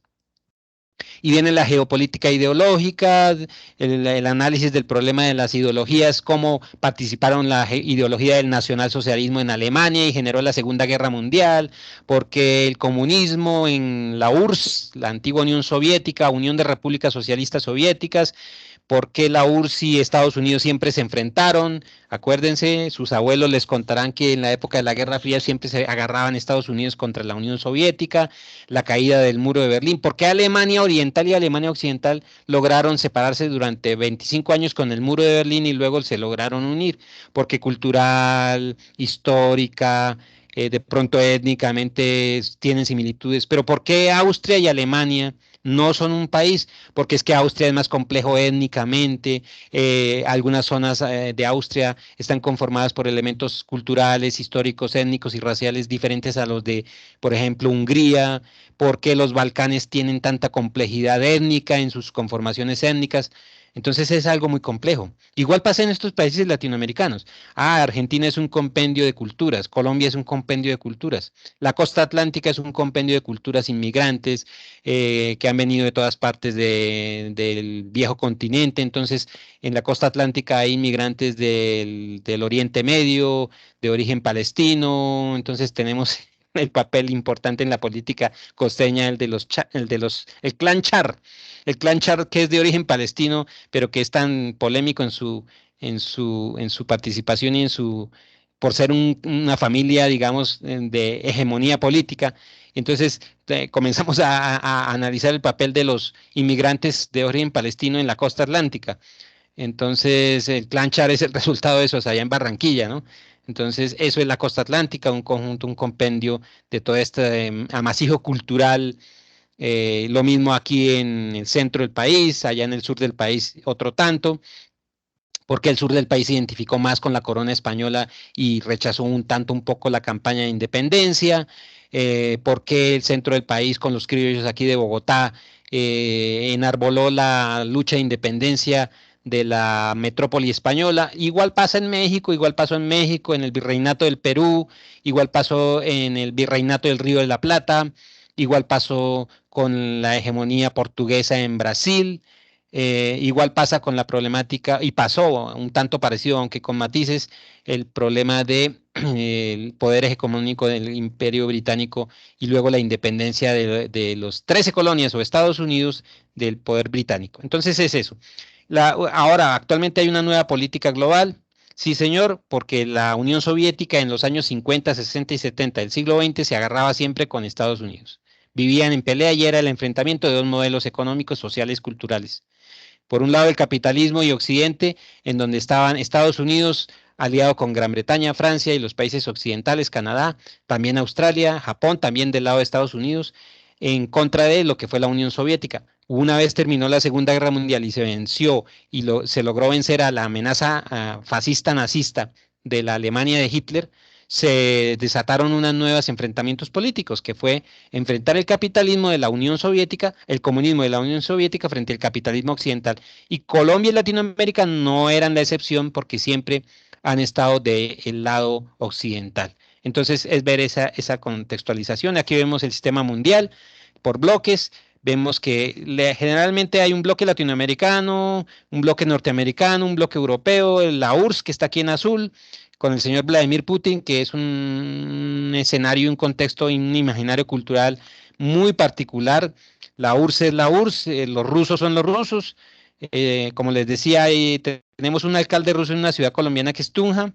Lo conozco personalmente, él me contaba, me decía, no, los rusos no nos consideramos europeos, somos diferentes, siempre estamos en contienda política, ideológica, cultural en nuestro imaginario frente a los europeos, por eso nos queremos ser siempre aparte, potencia, somos otra cultura, otra etnia diferente, y sí, son una potencia. Entonces el señor Vladimir Putin no iba a dejar, perdónenme la expresión, no iba a dejar que la OTAN, que es la Organización del Tratado del Atlántico Norte, para defensa de Europa, apoyada por Estados Unidos y Gran Bretaña, se metiera allá en Ucrania, porque eso es como cuando usted deja que el vecino se le meta a la casa o al patio de la casa. ¿Y qué va a hacer Rusia? ¿Qué iba a hacer el señor Vladimir Putin? Pues tenía que invadir Ucrania porque, con una disculpa, la disculpa es los habitantes rusos que viven en Ucrania y que necesitan ser protegidos. Entonces hizo el señor Putin esa jugada de ajedrez y se metió, invadió lo que hoy es Crimea, o se conoció como Crimea, invade Ucrania y se formó el peleón allá en Ucrania. ¿Y quiénes están peleando? Por un lado, los ucranianos que tienen el apoyo de Europa, la OTAN, por debajo de la cuerda, con la compra de armas, y por otro lado están los rusos, que con países de eslavos y de la órbita rusa, como Bielorrusia y otros, están invadiendo y están generando esta guerra que no ha terminado, que es una guerra de baja intensidad. Y entonces ahí hay una problemática. Lo mismo pasó en la Segunda Guerra Mundial. Hitler, en su nacionalsocialismo ideológico, en su locura ideológica, creyó que era bueno invadir Polonia, y ahí comenzó la Segunda Guerra Mundial porque en Polonia había habitantes de origen alemán que había que protegerlos, y esa es una disculpa que tienen todos los totalitarios. Entonces vemos que el mundo termina siendo dividido en países democráticos y países totalitarios. Para mí es sencillo. Un país totalitario como el nazismo de Alemania, el fascismo de Italia o el franquismo de España en una época, o como el comunismo o el socialismo, el comunismo de Stalin en la Unión Soviética, es eso, un modelo totalitario.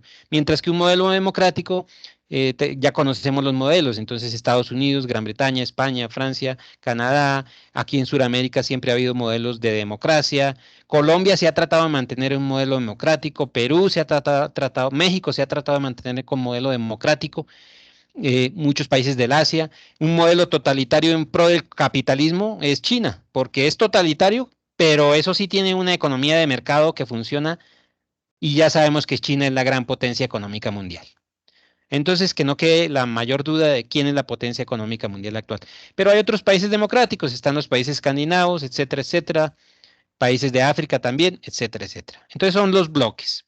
Hay unos antecedentes históricos, económicos, políticos que no voy a detenerme a hablar acá. Todo tiene su génesis, como les decía al principio, allá en el viejo continente, en las revoluciones, en la conformación de los estados-nación, en el siglo XV, XVI, XVII, cuando Francia se agarraba, la Francia de Luis XV y Luis XVI siempre vivía en pelea y agarrada con España, la España de Isabel I, de España y con las monarquías españolas y que siempre tenía enfrentamientos con la monarquía británica y con el imperio austrohúngaro, etcétera, etcétera. Siempre fue un mar de conflictos por intereses económicos, políticos, por controlar territorios, por controlar hegemonías, por la sucesión de las casas reales y las coronas reales. Y en ese interín se la pasaron entre los siglos XV, XVI, XVII, XVIII y XIX y se conformaron los estados-nación o potencias actuales, Francia, Gran Bretaña, Alemania, Estados Unidos, Canadá, bueno, etcétera, etcétera. Entonces no voy a detenerme, pero están las revoluciones como hitos geopolíticos, en la Revolución Francesa, la Revolución Británica, la Revolución de Independencia de los Estados Unidos. Gracias a la Revolución de Independencia de los Estados Unidos es el país que es hoy, que se independizó de Gran Bretaña, fueron las 13 colonias, luego Estados Unidos se convierte en el país de inmigrantes por excelencia.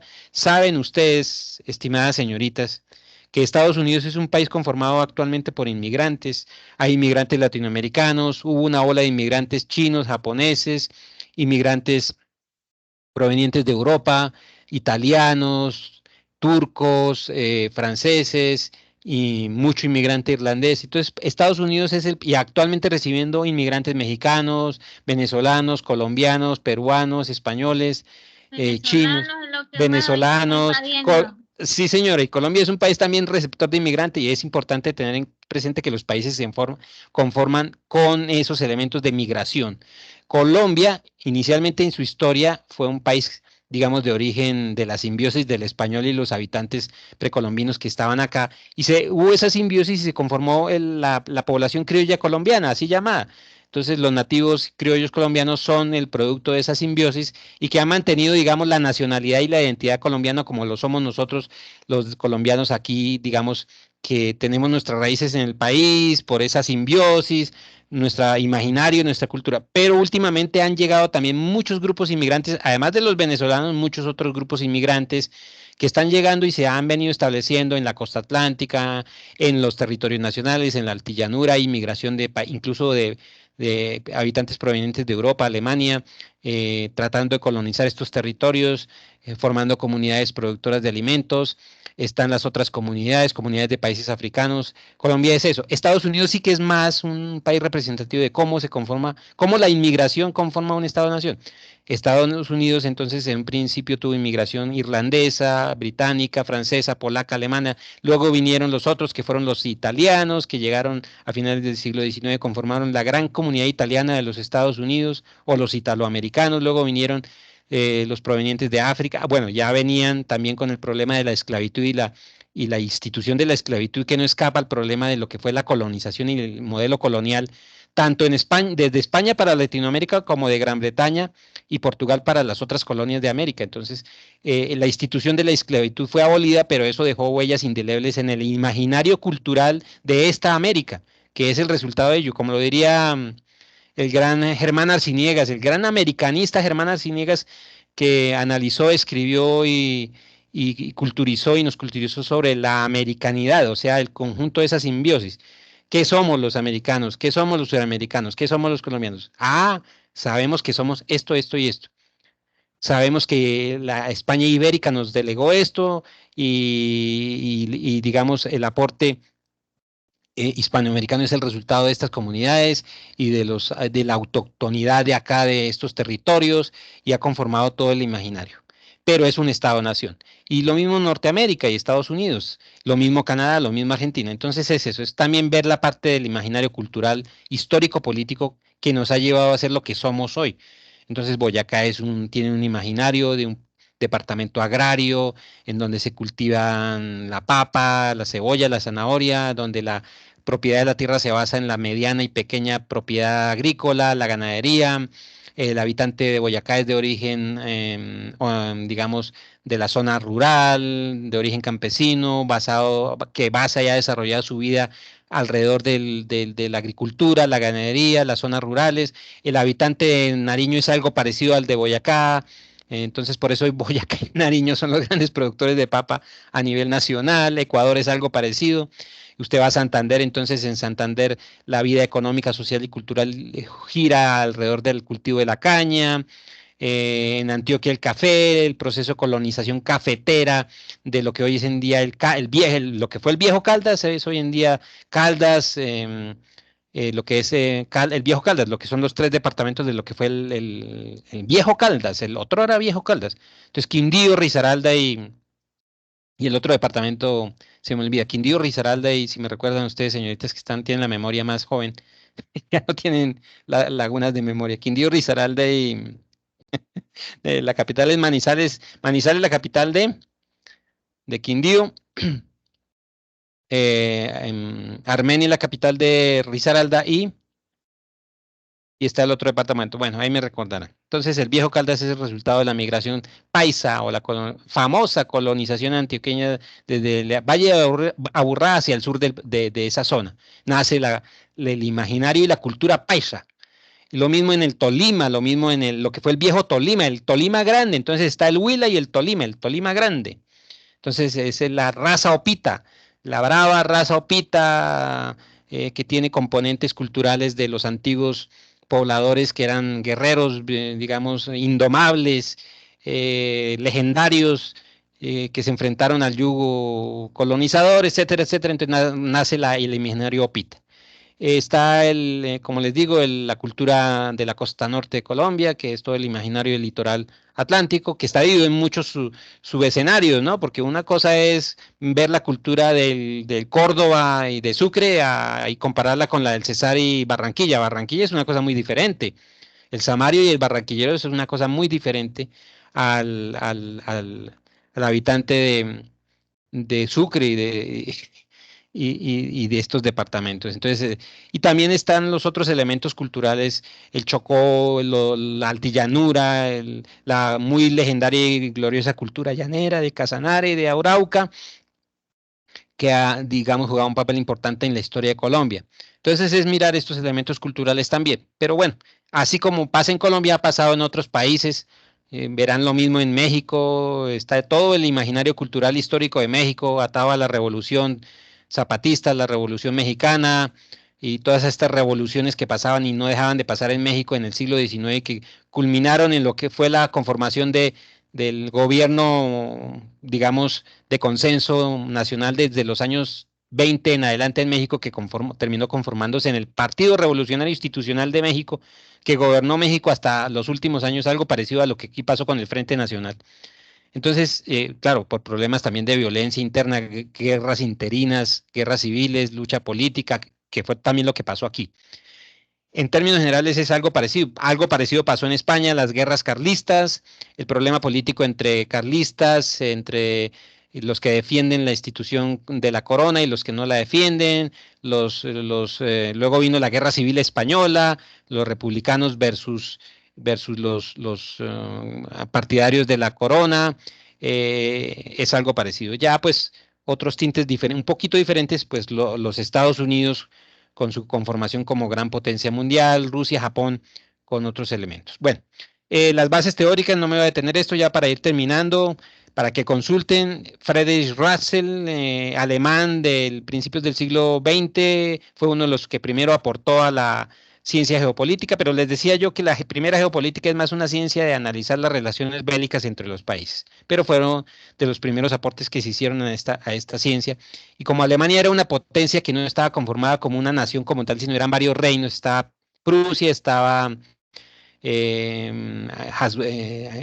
las ciudades importantes de la Liga Hanseática y otras ciudades importantes como Bremen, y estaba Prusia, que es más al norte, que colinda con Polonia, estaba Austria, estaba el centro de Alemania, digamos lo que llamaban las confederaciones alemanas o los electores alemanes. Y lo mismo Italia. Italia era una conformación de reinos, el norte de Italia, el estado de Roma y otros, el sur de Italia, Sicilia, y bueno, no eran naciones. Ya al final del siglo XIX sí se conformaron como países como tal, con una cultura más unificada. Pero por eso, como se enfrentaban siempre unos frente a otros, nace la Primera Guerra Mundial y la Segunda Guerra Mundial. Las primeras bases teóricas de la geopolítica son más que todo analizar la problemática de los conflictos bélicos. Entonces vienen los aportes de este señor Ratzel como académico, no tanto, todavía era más bien un analista. Entonces vienen estos aportes y él sí comienza a pensar en el Estado-Nación. Luego viene el señor Yellen, que era un sueco, si no estoy mal, que comenzó a aportar también desde una visión de analizar las relaciones entre países, algo parecido a Ratzel, pero no era todavía una ciencia muy propiamente académica como la conocemos hoy, pero él sí habló de estos elementos que implican el Estado-Nación. Geopolítica, democracia, ecopolítica, economía, pueblo, territorio, todos estos problemas que hemos venido hablando. Luego viene Haushofer, que otro alemán, que habla de la problemática de los conflictos militares. ¿Por qué? Porque Alemania siempre fue una nación bélica. Viven y vivían agarrados entre sí mismos y frente a los otros países. Por eso Winston Churchill, el primer ministro británico que le tocó enfrentar al nazismo en la Segunda Guerra Mundial, acuérdense que estaban aliados. Estados Unidos, Gran Bretaña, Francia, contra el poderío del nazismo, se agarraron en la Segunda Guerra Mundial, vean videos de la Segunda Guerra Mundial. Alemania era nazista con Hitler y sus locuras ideológicas allá de la raza aria. Fíjense el problema de las ideologías, ¿no? ¿A qué llevó a Alemania? A ser gobernado por una ideología, es un problema. Ustedes tienen que ser conscientes de eso, que un país ideologizado es un problema. Con todo respeto yo lo digo. La ideología nazi es eso, es una ideología, no es una ciencia. Entonces, Alemania fue tomada por la ideología del nazismo, Hitler gobernó, el Partido Nacional Socialista gobernó, lo mismo con los fascistas, con Mussolini, se agarraron contra el resto de Europa tratando de imponer el totalitarismo, pero triunfó el occidentalismo, Estados Unidos, Gran Bretaña invaden, logran desplazar a Alemania con el desembarco de Normandía en el año 44, se hace la guerra de recuperación de los territorios. También se enfrentaron a Japón porque también Japón fue un país tomado por el totalitarismo ideológico. No, convertir a Japón en una potencia bélica, pues no hay necesidad de eso. Hoy en día la potencia es China con su industrialismo mundial y Corea del Sur, vendiendo tecnología e invadiendo tecnología a todo el mundo. Eso sí es así. ¿Quién gana y quién es potencia aquí? Pues ¿quién es potencia? ¿Es más potencia Alemania nazi o Corea del Sur que nos tiene invadidos con teléfonos celulares? Les pregunto yo a ustedes, señoritas. ¿Ah? Entonces, para que piensen en eso. En términos generales, ese, digamos, es el contexto, el contexto de la geopolítica en sus primeras bases, las bases teóricas, y Mackinder hace otro aporte en Gran Bretaña ya más académico, entonces es el problema de bélico, pero de los imperios. Alfred Mahan, que es también norteamericano, ya hace aportes más académicos, en términos generales, ya mira la geopolítica desde el punto de vista de lo que es las relaciones entre los países, y este holandés, Spingman, también hace aportes académicos como tal, y habla de los bloques de poder. Entonces ahí es cuando comenzamos a ver a los países como bloques de poder. Entonces está la teoría del poder terrestre, que es el resultado de todos estos análisis. Un país que tenga un ejército bien conformado, pues va a tener ventajas bélicas. Un país que tenga un buen poder naval, como armas, como acorazados, como portaaviones, ¿tiene poder naval? Sí, Estados Unidos tiene portaaviones, pero también tiene portaaviones Gran Bretaña y Francia. La teoría del poder aéreo. ¿Qué país que tiene el mayor poder aéreo puede tener hegemonía mundial? Estados Unidos y Rusia. Rusia tiene un poder aéreo importante. Enfrentados a Estados Unidos, bueno, vamos a ver cuáles tienen los mayores desarrollos tecnológicos en el poder aéreo. Y bueno, ya esta última slide habla de las finalidades de la geopolítica. Revísenlo, yo les voy a compartir toda esta presentación si la requieren para sus escritos. Y ya para ir finalizando, voy a dejar de compartir la presentación, estimadas señoritas, y voy a dejar de compartir la presentación y voy a querer pues manifestarles que están invitadas al CIPAS. Aquí lo importante no es toda esta teoría. Pues sí, la teoría es importante porque hay que estar enterados.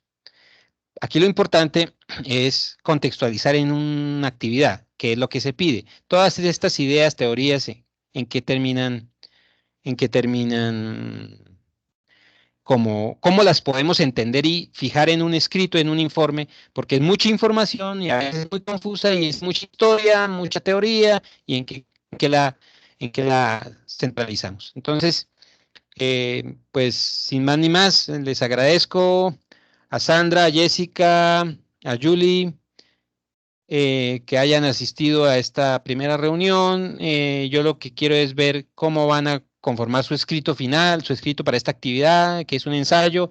Hay una ficha de lectura crítica. Si no estoy mal, ¿me confirman, Jessica o Sandra? Si hay que hacer una ficha de lectura crítica, creo que sí, ¿sí? ¿O es la siguiente actividad? No, debe ser la siguiente Esta actividad no, porque solo esta está la solamente Perfecto. Entonces, por eso el como- CIPAS es importante, gracias. En el CIPAS voy a tratar eso, va a ser una reunión de 1 hora, yo lo cito, no va a ser muy complejo, se trata eso de la ficha de lectura crítica, pero también les voy a dar como ítems para redactar, porque todo esto es teoría, todo esto es un poco, como dicen ustedes, cháchara, pero esa cháchara, ¿en qué contexto cae? En contexto actual, cómo entendemos nosotros todo esto de las relaciones entre potencias, países, y hay algo que no mencioné ahorita porque no hay mucho tiempo, pero lo diré en el segundo web conference, que son las relaciones económicas entre países. Ahí sí me centraré en entender cómo es las relaciones de entre países, las relaciones económicas, comerciales, por qué los países, hay países emergentes, por qué los países potencia, por qué los países productores de tecnología, por qué los países desarrollados, por qué los países de centro y periferia. Eso sí ya lo centralizaré más en la segunda web conference para que toda esta cháchara, porque es que parece que es una cháchara, una historia, pero bueno, ¿y esto en qué lo aterrizamos? Tenga como un derecho y un pies y una cabeza, ¿no? Entonces es más que todo eso, no se vayan a asustar por toda esta conceptualización y esta teoría y esta historia, no se vayan a asustar. Es sencillo, no es sino saber entenderlo en los términos actuales. Entonces, básicamente es eso. Si tienen dudas, me dicen. Si tienen dudas, me dicen, mire, profe, no sé cómo entender este tema, cómo abordarlo, qué puedo hacer, y yo les voy, ya hemos venido, estaba refiriéndome era a la otro curso que no había podido hacer algunos procesos de retroalimentación muy juiciosos, pero con ustedes sí ya hemos venido retroalimentando con algunos grupos y ya han ido manifestando. Entonces yo ya les he escrito también y voy a ir seguir mirando los foros, qué más están aportando y todo para que como que concreten. A algunos incluso ya les he dicho que deben tratar de darle un estilo específico a lo que están escribiendo, como orientándolos. Entonces quiero también que avancen y que pregunten y eso y que me pregunten a través del chat de nuestro curso, que es el chat de Geopolítica 10-20-40. No sé si ya ustedes ya entraron al chat, ya lo vieron, ya están enteradas de que existe ese chat. Me preguntan también a través de ese chat, a través del correo interno, a través de los otros chats. No sé si Jessica, por ejemplo, y Sandra ya vieron ese chat. Entren a mirar ahí el chat, ahí les doy información, también les doy noticias. Entren a todos esos escenarios que señor, tenemos. sí, estoy ahí Ah, dentro perfecto. del grupo. Eso, entonces ya ahí como el Teams es facilita mucho las cosas porque pues no lo abrí como chat como tal, sino como grupo. Pues, pero ahí ustedes están conectados y están vinculados con ese grupo. Entonces todas las notificaciones les van llegando de lo que mande yo. Toda la información va llegando ahí. Correcto. La próxima vez lo abriré como chat, pero no hay diferencia. El Teams es muy ágil y es muy bueno. Me ha gustado mucho el Teams y creo que les ha servido mucho a ustedes y a uno como Sí, docente les sirve mucho una el buena Teams. herramienta. Muy buena herramienta, correcto, Jessica, y espero que estén siempre atentos. Entonces, bueno, Jessica, Sandra y Julie, que creo que se desconectó, bueno, y no sé quién más, bueno, entró, bueno, Jessica, que ha estado muy atenta, lo mismo Sandra, Julie también muy atenta, pero creo que se desconectó, ustedes tres han estado muy atentas, por favor. Me recuerdan a través del correo interno o a través del chat, profe, mire, yo entré a la web conference, le recuerdo para que me adjudiquen los puntos adicionales. Por ejemplo, si en la actividad de 175 puntos, porque no les fue muy bien, un ejemplo, en la tarea y sacan 150 puntos, pues recuérdenme, mire, profe, adjudíqueme los puntos adicionales por estas participaciones que yo he hecho tanto en el CIPAS como en la web, y eso les puede subir harto puntaje. Sí, señor. De Yo le hecho, digo, yo, por ejemplo, no pude presentar la primera actividad, pues se me presentaron inconvenientes y pues de pronto me puede subir ahí o en la Jessica otra. fue quien me escribió, ¿cierto? Yo le escribí, Ah, no. perdón. No, mire, no. en estos días, escríbame al correo interno, profe, aquí le envío la primera actividad. La calificación es extemporánea, pero si está muy bien eso, es posible que no les baje mucho. ¿Sí me O sea, entienden? no la Por he ser- hecho, pues hasta cuándo hay plazo, porque se me presentaron ¿No? inconvenientes, no voy a poder. Envíemela, coja mañana, el sábado. Voy a extender un poquito el plazo. Digo que hasta el primero, pero yo no tengo problema. Envíenmela ya que están atentas. Eso es lo que me gusta del estudiante, que esté atento, que mire, profe, no he podido por esto, ¿la puedo enviar? Eso es lo que yo valoro. Entonces, Claro. envíenmela a través de correo interno. Mire, profe, aquí, discúlpeme, no pude. Y yo entiendo que ustedes son estudiantes virtuales porque además no solo son estudiantes, tienen Uno otros compromisos trabaja, ama de y casa eso y a es todo, ya. importante. Eso es un valor, no es que sea una desventaja, eso es un valor por sobre, por ejemplo, un estudiante que, sí, dedicarse solo al estudio es muy bueno, pero también el mundo real Y está otras presente. obligaciones, digamos. Hay otras obligaciones y eso forma. Entonces yo eso lo valoro, pero quiero de ustedes que sean muy honestos, muy sinceros, mi profe, se me presentó esto, puedo enviar, eso es lo que quiero. Entonces, sí, envíamela en estos días, lo más pronto posible, envíamela. Ya sabe lo que hay que hacer y yo Bien. si veo que está suficiente, pues es posible que, como es calificaciones temporáneas, de pronto muy posible no le baje mucho, tal vez no le baje mucho la calificación final y eso pues no es importante, no va a afectarle mucho, muy poco o quizá poco. Pero eso es lo que veo yo.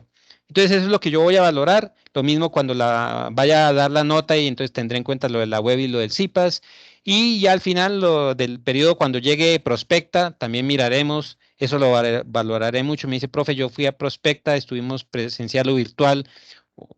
Si estuvieron virtual me dicen, me envían el recibo de pago, me envían las evidencias de que están asistiendo a algunas de las conferencias o a todas o a la mitad, no sé, según su tiempo.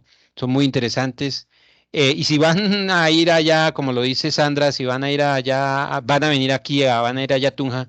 Sandra me comentaba que está desde Bogotá, ¿no? En Chocontá, profe. Chocontá, En perdón, Chocontá. Sandra. Pues se le queda muy cerca, porque Sandra se puede acercar a Chocontá es aquí. Cerca a Tunja es a 40 minutos. Entonces puede Sí, venirse, pasear pues por estamos Tunja. Si tiene familia en Tunja, hágale. Y allá nos vemos. Me dice que hubo, profe, ¿qué más? Perfecto. Esa es la idea, esa es la idea. Hay que promover pues todos estos espacios. Y yo como veo que participan, están pendientes aquí también, opinan, en los foros opinan, perfecto. Eso para mí. De pronto, como me ha pasado, les quedo hasta debiendo nota. Eso sí pasa. Hay siempre profe, estudiantes. Sí, dígame. sería bueno de pronto, no sé, enviarle como la evidencia al pantallazo del interno y pues si ya hay la necesidad, pues ya uno tiene como el soporte para lo de la Perfecto. nota. Perfecto. Eso hay que Vale. hacerlo. Eso está bien. Hay que ser recursivos con esta tecnología.